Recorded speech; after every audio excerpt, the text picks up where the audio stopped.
So over the past week, I have been staying out of this one because I really didn't care, to be honest, if I'm just telling the truth here. I also just thought this would blow over, and calling it a controversy a week ago, I was laughing at that when people were calling it that. But it's now a week later, and we've gotten a statement from Apple, 2 interviews with Craig Federighi, and specifically the most outrage from the Apple community than I might have ever seen. And I guess the reason I'm so just genuinely confused about all of this is because the controversy is based entirely around a new feature in iPadOS 16. Yeah, Apple's worst controversy ever is about a software feature that isn't even coming out until the fall. So let me walk you through what happened. At WWDC about a week ago, Apple announced a ton of new features for iPadOS 16, but specifically some special things only for iPads with the M1 chip, which, just so you know, is only the newest iPad Pro and newest iPad Air. So there's 3 total models of the iPad with an M1 chip, and those are the only models that get the features I'm about to talk about. Number 1 is display scaling. Number 2 is a reference mode specifically for the 12.9-inch iPad Pro. And number 3 and 4 tie together with something called Stage Manager. Stage Manager brings Windows to the iPad for the first time. It is legitimately the first time we've ever gotten this on an Apple's tablet. You can run up to 8 apps simultaneously with 4 on your display and 4 sitting over to the side, and you can switch between them without any delay whatsoever. There's nice animations, it looks fun, and for all intents and purposes, it works. And tied in with this is actual external display support. You can now have a separate desktop on your up to 6K display and a desktop on your iPad. So everybody was hyped when they first saw this until it set in that this was for the M1 iPads only, and that even something as new as the 2020 iPad Pro with an A12Z chip wouldn't be getting center stage or the external display support. And people are pissed, dude. They are so upset. I mean, I've been doing this for 10 years, and legitimately, I've seen so many other controversies, and I have not seen a response from the community like this before. And at the same time, I feel you guys, and I get it, and I understand the frustration, because let me illustrate what has happened here. Over the past many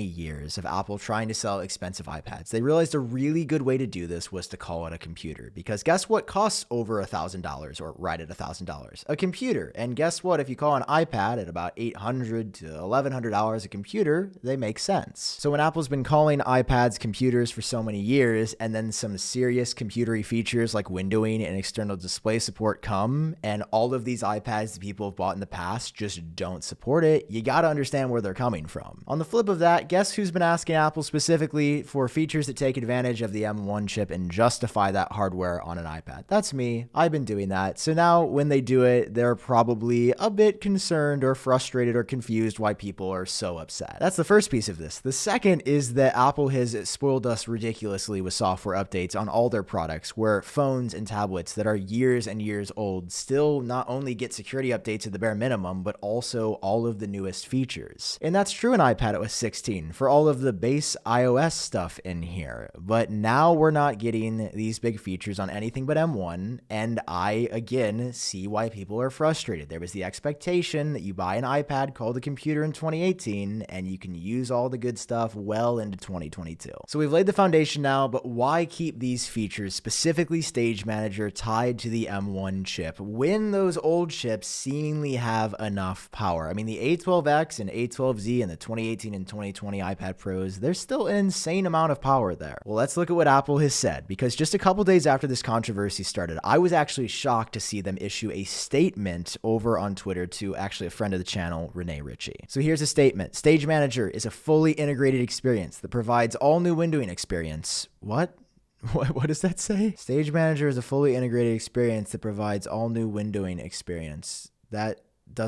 I don't think that's a sentence, man. That is incredibly fast and responsive and allow users to run 8 apps simultaneously across iPad and an external display with up to 6K resolution. Delivering this experience with the immediacy users expect from iPad's touch-first experience requires large internal memory, incredibly fast storage, and flexible external display I/O, all of which are delivered by iPads with M1 chip. I will say, I would argue that those older iPads could get very close, especially the 2020 model, but I don't want to dive into that too much yet. I want to continue with what else Apple has said here, especially in this really big interview with TechCrunch. They got Craig Federighi to go really deep on this, to basically answer the same question. Hey man, we've seen a lot of people talk about this. Why again is Stage Manager only on M1 iPads? And I just want to read some quotes directly from Craig about the feature. It's only the M1 iPads that combine the high DRAM capacity with very high capacity, high performance NAND that allows our virtual memory swap to be super fast. Now that we're letting you have up to 4 apps on a panel plus another 4, up to 8 apps to be instantaneously responsive and have plenty of memory, we just don't have that ability on the other systems. He continues saying, we also view Stage Manager as a total experience that involves external display connectivity. And the I/O on the M1 supports connectivity that our previous iPads don't. It can drive 4K, 5K,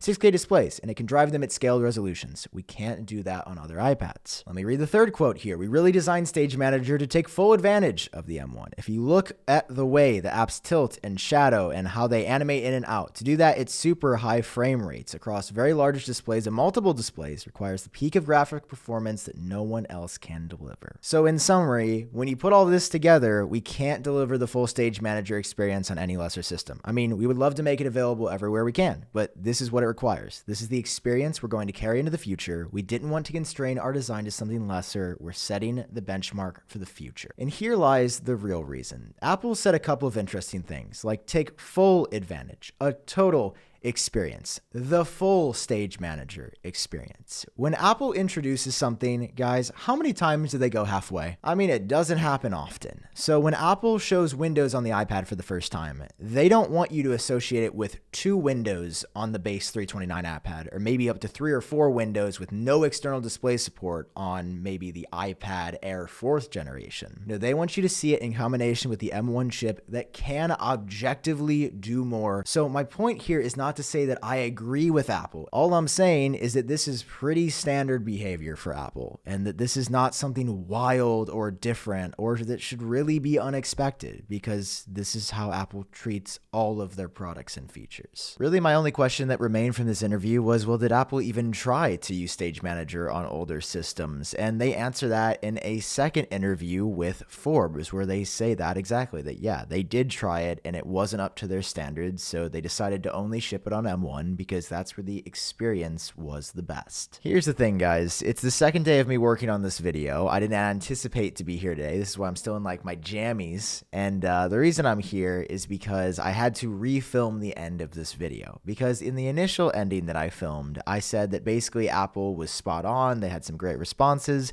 And while I disagreed, I understood where they were coming from. But now I've learned some things that makes me not only generally confused, but makes me not understand where they're coming from. And that is for 2 main reasons. Apple in all of this has said that memory swap is a feature that only the M1 chip can do, and that is essential for running Stage Manager. But you'll notice that the base M1 iPad Air on Apple's website does not actually support memory swap. So if that M1 iPad doesn't support memory swap, but memory swap is essential for Stage Manager, why does that M1 iPad Air support Stage Manager? Because it doesn't have what Apple's been citing as a requirement. It's just weird, and it sounds like there was probably some miscommunication, or maybe this is an error on the website. My point is that whatever the reason is, it doesn't line up with what Apple has been saying in these outings, and it makes it really confusing as somebody trying to understand the situation. And the second is more about Stage Manager broadly and how it's not an iPad exclusive feature. In fact, when Apple announced it at WWDC prior to being on the iPad, they announced it as part of macOS Ventura. And macOS Ventura supports quite a few computers, which is awesome. As I've said from the beginning, I love when software supports newest and oldest devices. I'm 100% for that. And the weird thing about macOS Ventura supporting Stage Manager is that MacBooks from 2017 are getting the feature. So yeah, I find it hard to believe that a 2020 iPad Pro can't run Stage Manager if a 2017 MacBook 12-inch can. So now that we've gotten all of this right, I want to tell you what I actually think about this, which is that in my heart, I don't genuinely believe that Apple is doing something nefarious here, that they're trying to get people as part of a conspiracy to upgrade to the M1 chip. What I genuinely think is that in its current state, Stage Manager probably worked best because of the CPU, GPU, and RAM capabilities of the M1 chip. And that while it could have worked on older iPads, it's probably really buggy and it wasn't responsive and it didn't work as well. So Apple made the call to just put it on the M1 iPads. And in that return, there's some confusing explanations of why and how the iPad Air shouldn't really support it, even though it does, and how old Macs do, but older iPads don't. I feel like that is probably what happened here. I don't think that this is some evil plan Z from Apple. Like, I know it's fun to say that, but I'm just so burnt out of that take that I don't think it's right. And I think this is so much more of a problem for Apple now than it would have been if they wouldn't have said anything. It's the fact that they explain things and in a way over-explain things that don't line up with the things that have been on their website for a week. Man, those are my thoughts on this entire disaster. I guess I'm just more confused than anything right now, especially because I've used Stage Manager on my M1 iPad and it's just a mid feature. Like, I feel like it's not even worth getting this worked up about. It's fine. It works. It looks cool, but it's just not as good as Windows work on the Mac. So I'm like, I don't know. It's just a lot for not a whole lot in result. I'm not making sense. I'm going to go touch some grass.